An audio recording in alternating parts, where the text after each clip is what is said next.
श्री ओम नमो भगवते वासुदेवाय वासुदेवेश्वराय। आदि पुरुष अपरंपार अलेख पुरुषाय नमः। जगत बंधु ज्योति स्वरूप जिय की जानन हार, हरि यस्मांगन आयो दास प्रभु के द्वार। श्री भगवान जी ने अर्जुन को जो गीता ज्ञान दिया सो मुझे मिले। हे भव भय भंजन श्री कृष्ण जी, मैं आपकी दास हूँ। हे प्रभु, गीता ज्ञान के उच्चारण करने से तुम्हारे भक्त पूर्ण ब्रह्म को पाते हैं। प्रभु, मैं आपकी शरण में आई हूँ। सुभाष चंद्र और मोनिका अति दीन गरीब हैं और आप परम परवीन आतर दुख भंजन हो। हे श्री कृष्ण भगवान, तेरे संतों और भक्तों के हेतु मैं यह ज्ञान सरल भाषा में कहती हूँ। 15वां अध्याय। श्री भगवान बोले, संसार पीपल के समान है, जिसका जितना पुराना पुरुष रूप जड़ ऊपर है और चराचर शाखा नीचे है। वेद इसके पत्ते हैं, जो जानता है वही वेद का ज्ञाता है। इसकी शाखाएं ऊपर फैलती हुई हैं। सत, रज और तमो गुण इसकी रसवाहिनी नसें हैं, इसमें इसका पालन होता है। शब्द रूप आदि इसकी डंडियां हैं। पिछले कर्म रूप में प्रकट होने वाली इसकी जड़ें नीचे मनुष्य लोक में और भी नीचे तक चली गई हैं। पर पीपल का यह रूप इतना आदि अंत और आकार संसारी प्राणियों के ध्यान में नहीं आता। तथापि इसकी जड़ गहरी है। ऐसे इस पीपल के वैराग्य रूपी दृढ़ शास्त्र से काट कर वह स्थान ढूंढना चाहिए जहाँ से फिर लौटना नहीं पड़ता। और साथ ही यह विचारना चाहिए कि जिसमें वह पुरातन प्रवृत्ति उत्पन्न हुई है उसी आदि पुरुष की शरण में हूँ।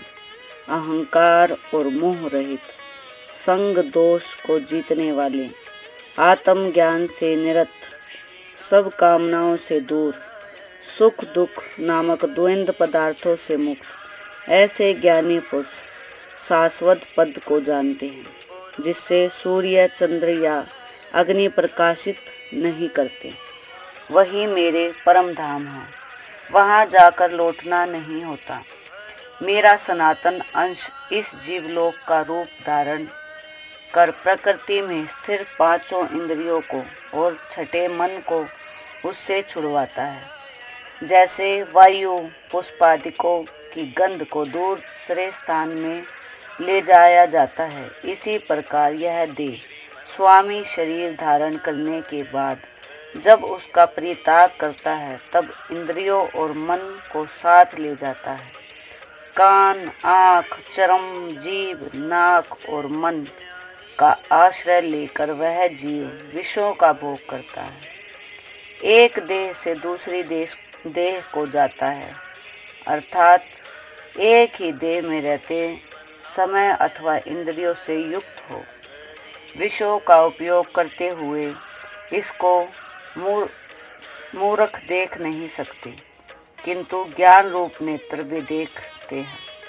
यत्न करने से योगी जन इसे देख सकते हैं, परंतु अज्ञानी यत्न करके भी इसे नहीं देख पाते। जो तेज सूर्य, चंद्रमा और अग्नि में वर्तमान है और जगत को प्रकाशित करता है, उसे ही तेज मानो।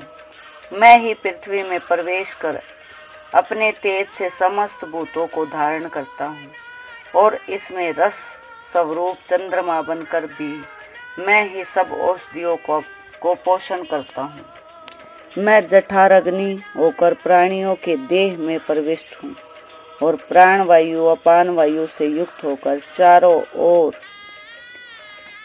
से भोजन किए हुए प्राणियों के अन्न को पचाता हूँ। संपूर्ण भूतों के हृदय कमल में निवास करता हूँ।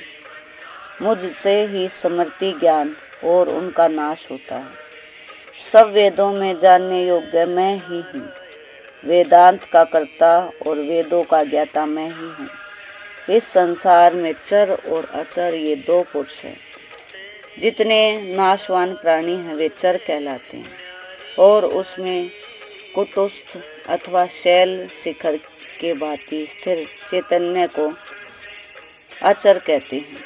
किंतु उत्तम पुरुष परमात्मा विकार रहित सर्वनियमता बुद्धि मुक्त नियमित रूप से तीनों लोकों में प्रविष्ट होकर धारण पोषण करता है, वह इन दोनों से अलग है। मैं चर और अचर से उत्कृष्ट हूँ। इसी कारण से लोक और वेद में पुरुषोत्तम नाम से विख्यात हूँ। हे भारत, जो ज्ञानी जन इस प्रकार से मुझको पुरुषोत्तम जानता है वह सब कुछ जानता है और सर्वभोग अवेता मेरा ही स्मरण करता है। हे भारत, शास्त्र के गुहा भेदों को जो मैंने कहा है जानकर बुद्धिमान पुरुष कृत्य होता है। इति श्रीमद् भगवत गीता सुपनिषद सुब्रह्म विद्या योग शास्त्रे श्री कृष्ण अर्जुन संवादे वृक्ष योगो नाम 15वां अध्याय। 15वें अध्याय का महत्व। श्री नारायण जी बोले, हे लक्ष्मी, अब 15वें अध्याय का महत्व सुनो। उत्तर देश में एक नरसिंह नाम का राजा था और सुभंग नाम का मंत्री था। राजा को मंत्री पर बड़ा भरोसा था। मंत्री के मन में कपट था। मंत्री चाहता था कि राजा को मारकर यह राज्य मैं ही करूं। इसी भांति कुछ काल व्यतीत हुआ। एक दिन राजा नौकर चाकरों सहित सो रहा था। तब मंत्री राजा के सारे नौकरों समेत मारकर राज्य करने लगा। राज्य करते बहुत समय व्यतीत हुआ। एक दिन वह भी मर गया। यमराज के पास दूत बांध कर ले गए। राज ने कहा, हे दूतों, यह बड़ा पापी है, इसको घोर नरक में डालो। हे लक्ष्मी, इस प्रकार वह पापी कई नरक भोगता भोगता धर्मराज की आज्ञा से घोड़ों की योनि में आया। संगलदूत में जया घोड़ा भया। बड़े घोड़ों का सौदागर उसे मोल ले तथा और भी घोड़े खरीद कर अपने देश को चला। चलते चलते अपने देश में आया। तब वहां के राजा ने सुना कि अमुक सौदागर बहुत घोड़े ले आया है। तब राजा ने उसे बुलाया और कई घोड़े खरीदे। उस घोड़े को भी खरीदा। जब उस घोड़े को हाथ फेरा तब राजा को देखकर उसके सिर फेरा। राजा ने देखकर कहा, यह क्या बात है जो घोड़े ने सर फेरा है। तब राजा ने पंडित बुलाकर पूछा कि इस घोड़े ने हमको देखकर सर फेरा है, इसका क्या कारण है। पंडित ने कहा, हे राजन, इस घोड़े ने आपको सर नवाया है। राजा ने कहा, यह बात नहीं। कई दिन पीछे राजा शिकार खेलने को उसी घोड़े की सवारी करके गया। वह घोड़ा जल्दी चलता था। राजा शिकार खेलते खेलते बहुत दूर चला गया। उस दिन राजा ने जाते ही शिकार मारा। राजा बहुत प्रसन्न हुआ। दोपहर हो गई। राजा को तृष्णा लगी। वन में एक साधु देखा, कुटिया में बैठा है। तालाब जल से भरा है। वहाँ राजा उतरा, घोड़ा वृक्ष पर बांधकर कुटिया में गया। देखा कि साधु अपने पुत्र को गीता के 15वें अध्याय का पाठ सिखा रहा है। वृक्ष के पत्ते पर श्लोक लिख दिए हैं। बालक को कहा, खेलते फिरते इसको कंठ भी करो।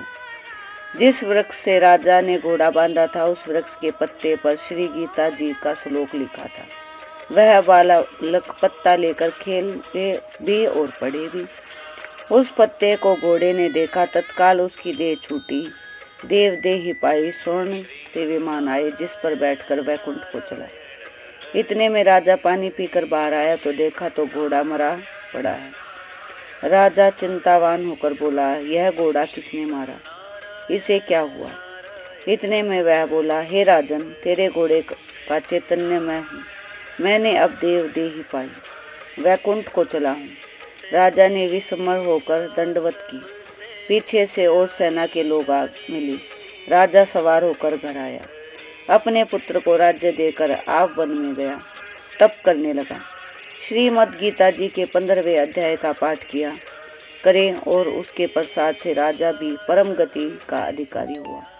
श्री नारायण जी बोले, हे लक्ष्मी, 15वें अध्याय का यह महात्म मैंने तुमको सुनाया। यहाँ पर 15वें अध्याय का महात्म समाप्त हुआ। ओम नमो भगवते वासुदेवा, ओम नमो भगवते वासुदेवा, ओम नमो भगवते वासुदेवा।